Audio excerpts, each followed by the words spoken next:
Okay, good afternoon, and I know it's always difficult after lunch and jet lag, but I want to thank you for the invitation to be able to present this on behalf of a large team of people that work in this feeder study. It was the ecosystems and agrobiodiversity across small and large-scale maize production system, as I said, a feeder study to the TEEB for agriculture and food.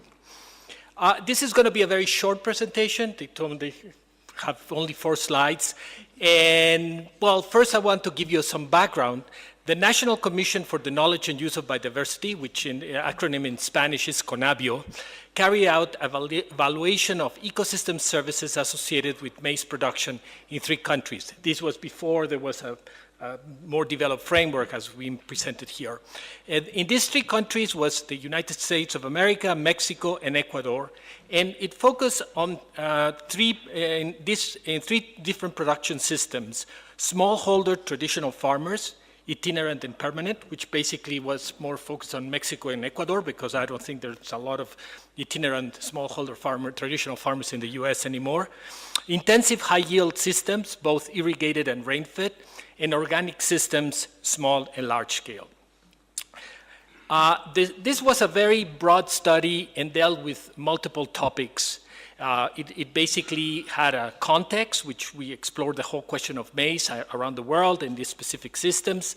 Then there was a non-monetary evaluation, where we particularly were focused on genetic externalities of maize production, and this is a topic that I will take on a little bit further. Impacts of maize production practices on ecosystem services, and the cultural value of maize. There was another section in which we looked at monetary evaluation by looking at the value of green water provision and the cost of gray water. Finally, looked at the public policy recommendations derived from this study. And here you can actually consult the study. A very important part is that we use publicly available data, and we try to make all the process as transparent as possible. And obviously, I cannot report on 5 or 10 minutes on the very complex and large system, so I'm going to focus on the areas that were of particular interest to CONABIO, the institutions at work, and also in the context of Mexico. As you know, Mexico is not only a great center of biodiversity, but it's also what we call a Vavilov center, a center of diversity for important crops, and particularly in this case maize, which is the center of domestication of this crop.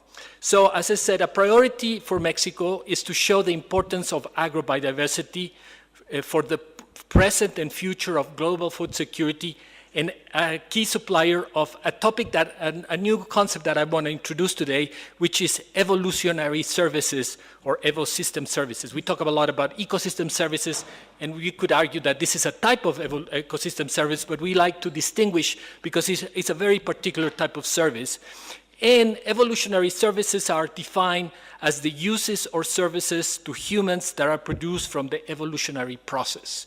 And I think that this is very important to bring this in mind, this whole idea of evolution, because this is what it gives us, evolution in the sort of Darwinian way, because it gives you also a dynamic and long-term view of how things change. This is an area that is fundamental, because obviously the seed, the genetic diversity of particularly in an agricultural system is really important, but it's usually ignored. And I have to say that if you look at the current framework, it's not there, at least not explicitly. And we talked about these genetic externalities of maize production in intensive systems and among smallholder farmers, particularly when you have very low levels of genetic diversity, and what are the implications of that, as well as what are the implications of having high levels of genetic diversity. And why genetic diversity is important is because it's the basis for crop adaptation to different environments and changing conditions. So as we think about the future, as climate change, as new demands, we really have to take into account this idea of genetic diversity and evolutionary potential. So what I want to focus is on something that was important was the focus on the contribution of smallholder maize farmers, what we call in Mexico campesinos, which can be translated as peasant, but it has a very specific context in Mexico. And these are smallholder farmers under rain-fed conditions. And I'm basically going to tell you just the results of this work, because there's no time to get into details, but we can talk about later. And I think that what we were able to document is that, and this is something that came out of the TEEB study that we did, two poorly recognized positive externalities. They produce more maize and feed more people that would have occurred if farmers were purely profit-driven. Why? Because they value their own consumption, and this is an important part of the rationale for production, of the incentives for production. We estimated that they produce enough maize to feed approximately 54.7 million people. That is almost 50% of the national population in Mexico in 2010, and we use 2010 because it was the year of the census. So while there is this idea that small-scale farmers, campesinos, are basically subsistence and then contribute very little to the food supply of the country, in fact, our data shows that they make an important and major contribution. The other part that's very important is that because these small-scale farmers plant maize and grow maize at a very large scale and in diverse environments with a very diverse environmental scope, and using native maize varieties, which it turns out that because of this system, they are able to maintain rare alleles and generate new adaptive genetic variation, and we quantify that. I know that this is maybe a little bit different from what you're used to, but that's what we are trying to bring this new perspective. And in doing so, we argue that they are producing this evolutionary service, and which is of global relevance because maize is such an important crop, international, and given the importance for the world. And in case you are interested, we published this in an important journal, Proceedings of the Royal Society, which I think is important as a background, as a background. And we are really trying to push this in the context of Mexico, particularly now with the new government that has a new perspective on things, that's much more receptive to the important role and contribution of small-scale farmers. And just to finish up, I just give you a very simple image there. On your left, you see Mexico, and in the yellow is all the areas that we will call the campesino areas.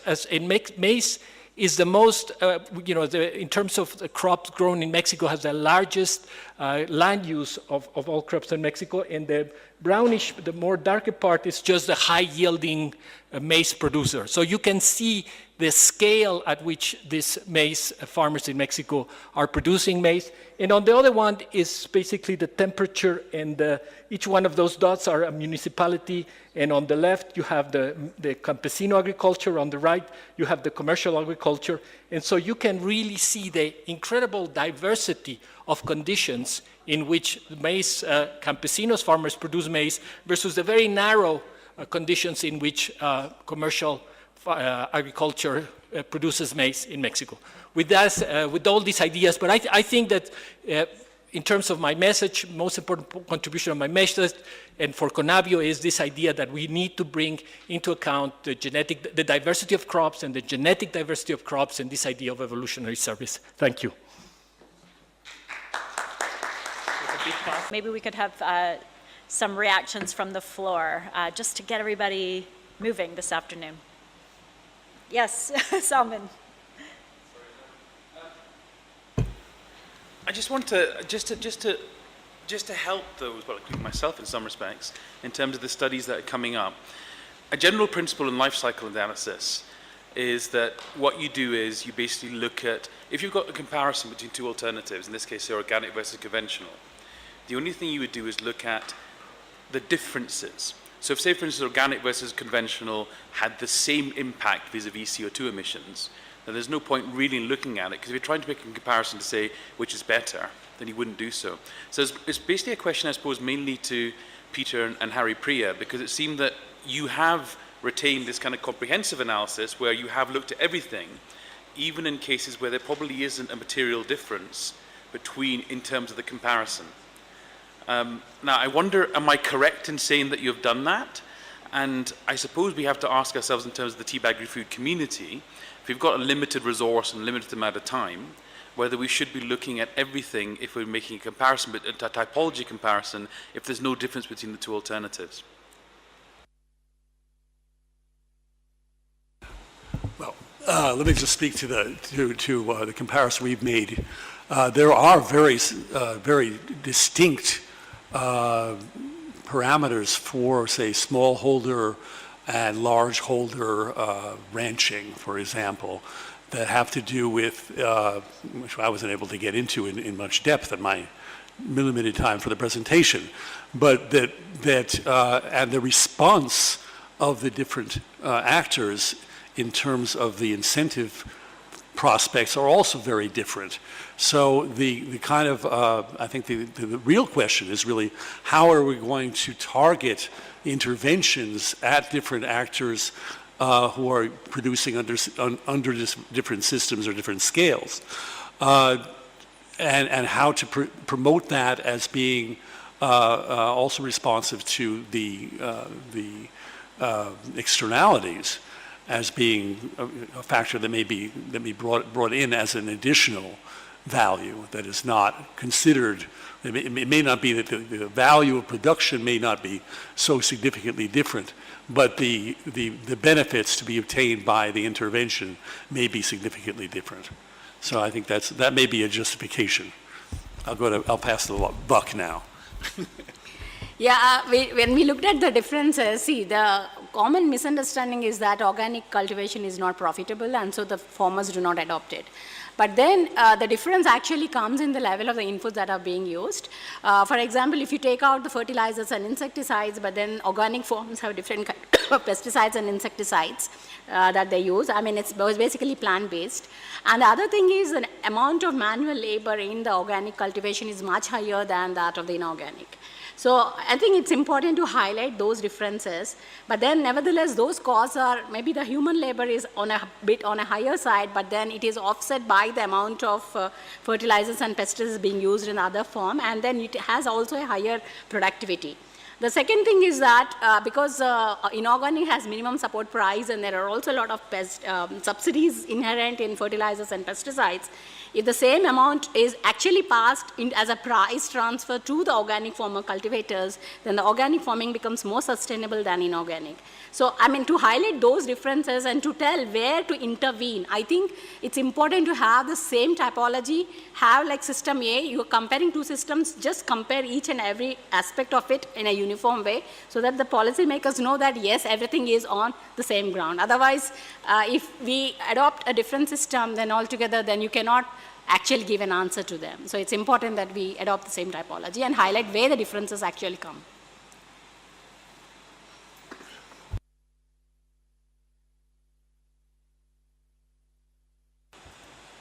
Yes. Hello, I'm Pietro from True Price Impact Institute. A question from your testing of the framework. I was wondering, it's very useful you uncover with this framework a lot of facts, you bring them together. Where there are some of your findings that your stakeholders, and specifically the decision makers that you want to influence, they reacted in a way that you didn't expect, like they were very interested in some specific facts that you uncovered. I was wondering, yeah, which of the facts that you uncovered resonated a lot with the decision makers that you are trying to influence? I don't know if the question is clear. Yeah, I would say that, yeah, there's certainly a very strong interest on the part of ranchers and soybean producers in Brazil to the potential of accessing resources to transform their systems in a more sustainable direction, but they are mostly concerned with their net rents. That's they may acknowledge that there are differences to be obtained in terms of carbon emissions and in terms of the say, water quality and other aspects that are indicated. But their principal concern is how much are they going to take home at the end of the day. So we have to try to incentivize a movement that will not only improve their net rents, but also improve the environmental results of the system.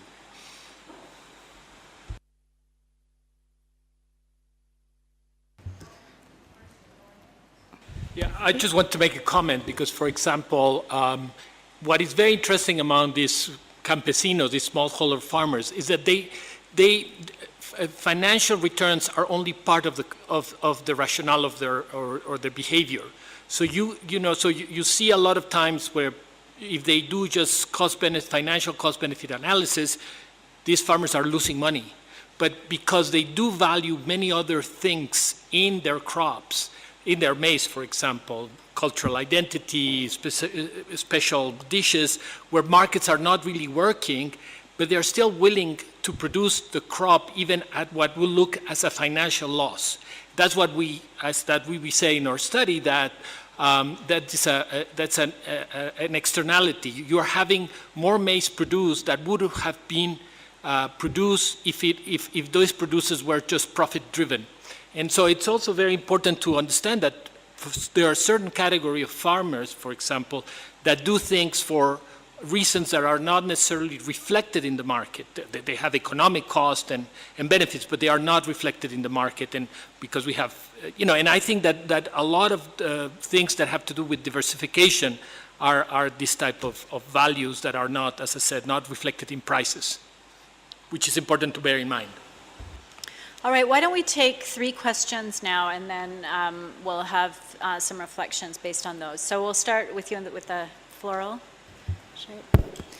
Jaqueline, Instituto Escolhas, or Charles Institute. I appreciate to hear Peter about the other externalities in the livestock and soy chain, in addition to deforestation, and hyprea about how the use of pesticide has impacted the income of farmers.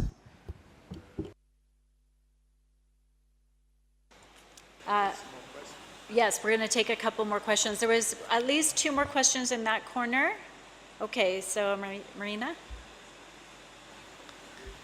So my question is also to Peter. Thanks, Peter. I'm sending a lot of good energy for you to be lucky and convincing the government with your study. But my question to you is also about externalities. If you're able to capture the cost of health impact of meat consumption in the Brazilian society, and if you think that this is on the radar of the Brazilian institutions. And yes. So, Elage Traoré from Senegal. My question is for Dr. Gundimeda. Is right? Okay. You mentioned that byproducts are burned by producer, giving many constraints. My question is that rice straw is not used for animals' nutrition? Okay.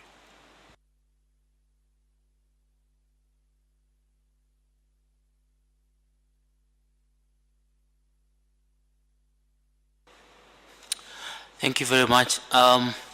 My question goes to all the 3 presenters. You've applied this framework from an individual commodity perspective. So you have maize, livestock, and wheat. But I'm thinking, what is your experience if you were to apply this framework, from an economy-wide perspective? Do you think there is that possibility? And if so, what sort of changes would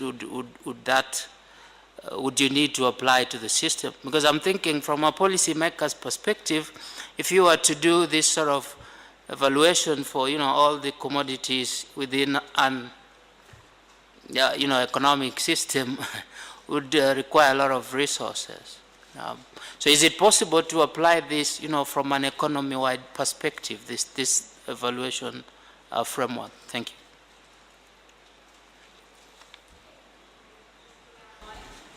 There were specific questions for Peter and Harpreet, but Mauricio, maybe you want to start with just some reflections even on the last question.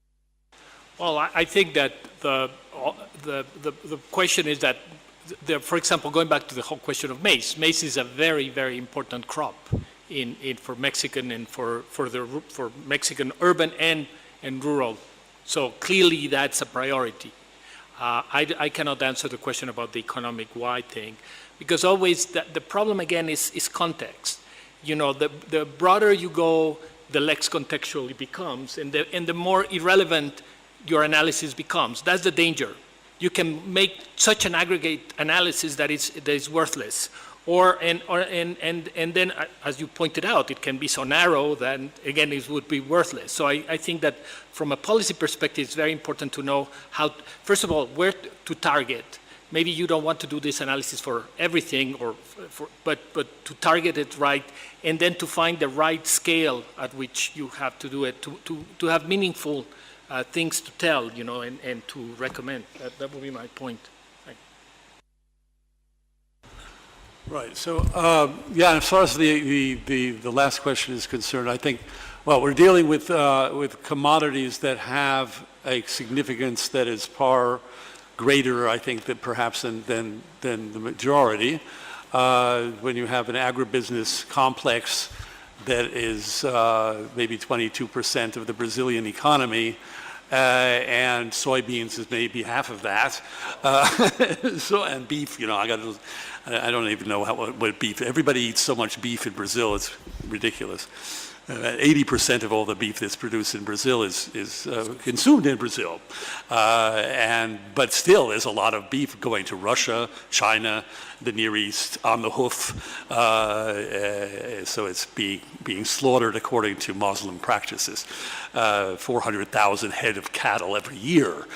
So we're not talking about a small piece of the economy. This is a very large piece of the economy, and any kind of change that can bring about a sort of a more massive adjustment in the way in which soybeans and cattle are produced, that will probably have significant effects on overall emissions of greenhouse gases in Brazil, as well as the quality of life of Brazilian citizens who also consume too much meat.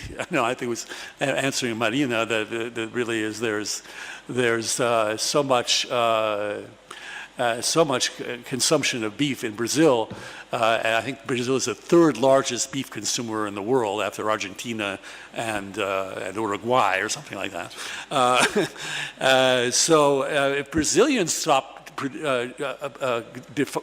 deriving so much of their protein from beef, it would make quite a considerable impact on the demand for beef, and that could also reduce the impacts. As far as the other externalities that we tried to develop as much as we could, there is certainly, as in the case of the Punjab, there are significant problems of respiratory disease in the Brazilian Amazon every year, which we call the burning season. In the burning season, when the forest is put to the torch to expand, mostly ranching, into the Amazon, you can't even land an airplane because it's so dense. There's no way to get into the airport, and people are breathing these residues all the time. So that's one significant impact that we have some measures for in terms of the health impacts. I think the food consumption impact is something we would like to have more information about.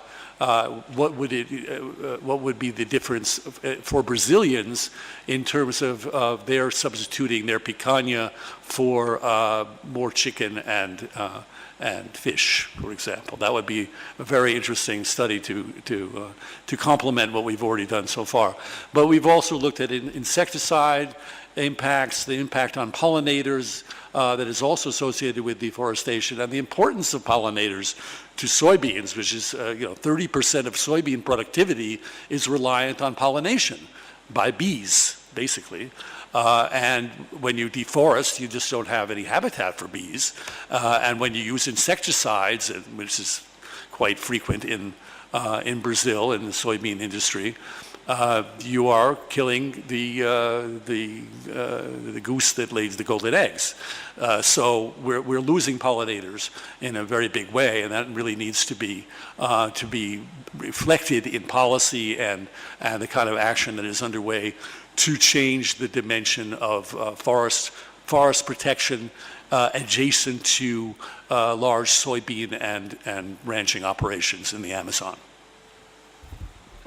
Yeah, regarding the question why rice residues are being burnt and why can't it be used as a fodder? Yes, it can't be used as a fodder because the rice, the stalk has high silicon content and the cattle, they don't like it. So as a result, it's not being used. In India, 80% is burnt. Some is made using rope making and some in biomass and all that. But still, because the carrying and transporting is very expensive, and then also like the farmers do not get adequate, so the cost would be higher than the benefits they get by transporting this so that's the main reason why it's burnt. And the second thing regarding the impact of the insecticides on output, if they don't apply the insecticide, the crop output would suffer. So the insecticides do not increase the output, but they actually ensure that the output there would not be any attack of pests and diseases. But then when in the production function, when I estimated this, I did find a positive but insignificant relationship. That means they don't really impact the output. But then the farmers tend to over-apply, and then the use of insecticides has been much higher than what has been prescribed. But most of the pests become resistant to this, and that also is another issue because the farmers think that the more they apply, the better safeguarded they are, but that's not the reality. So that's the Great. Harpinder, a few closing reflections? Yeah, I'll touch on that question about application at the national scale or economy-wide scale. I think as one of the 5 families of applications, there is one on national accounts to fix national accounts of agriculture and food sector. So I don't know how to do it, how much resources will be required, but I think the current process of national accounting is that the government statistics department, they already collect that data. So it will be learning from this new tool and then applying it in that context. And the SIA framework was mentioned, and many countries are doing that. In our chapter on applications, we have highlighted one example from Australia. So Australia is already at the forefront, and they are including those natural capital accounts into the national accounts already. There are some good lessons there that you can apply things at an economy-wide scale. So I think there are good positive vibes that yes, it can be done if a country decides about that this framework applications can help them resolve some of the issues. So I think it will definitely require lots of training and resources. But when we look into all the examples we have presented here, so that information is already covered in the stats department. Statistical information is there, so you can apply the framework and make a good assessment out of that. And regarding our focus on commodities, I think it is within 1 year of launching this framework, we have got so many applications going on. So it's about resources and timing and things that, okay, you start with the commodities and then gradually build from there, and maybe some agribusiness or people can join, and maybe we'll have more case study from Natural Capital Coalition or some other organizations who are part of this whole community. And maybe it can be applied at a country-wide scale as well. So I'm quite optimistic about uptake of this whole framework. But it's like GDP was introduced after World War. So everybody was devastated with the state of the affairs all over the world. But they took up one model. GDP is a simple model. Okay, you account for all profits and losses, and you reflect in your accounts every year. And since then, all 200 plus countries are doing it every year. So it is about institutionalizing new practices or new tools into your process. So there is always people will try to push you off that, no, we don't want to use. But with this kind of applications, I think there is some positive outcomes reaching out to the community, to policymakers that, yes, this is something which is beneficial, which can be applied at a broader policy level. So hopefully that will happen sooner, and then we can all work towards contributing to SDGs and rest of the goals in this particular sector. Thank you. Thank you, Harpinder. This brings us to the end of this session, and we will have more time for discussion in the session to come. Just to conclude, I was really interested in the questions about stakeholder engagement and then taking the studies and engaging stakeholders and policymakers. I think this is critical in terms of thinking through the theory of change, which will be discussed through a presentation by Peter tomorrow. But at the Global Alliance, we talk about a theory of transformation, and it occurs to me that the comparative studies are really useful, and part of what we want to amplify is not just the differences, but really highlighting the positive benefits and the co-benefits of some of the system choices that can be made. Just one final reflection is that this is really an iterative process, so it's very exciting to have these early studies. It was great to have the feeder studies even before the framework was developed, which informed the development of the framework, and certainly that was the case with the CONABIO study. And so, we need to build a community that can really learn from this work and synthesize it effectively and communicate it out to the broader world to have the impact that we seek. So with that, thank you very much, and please join me to thank our panelists.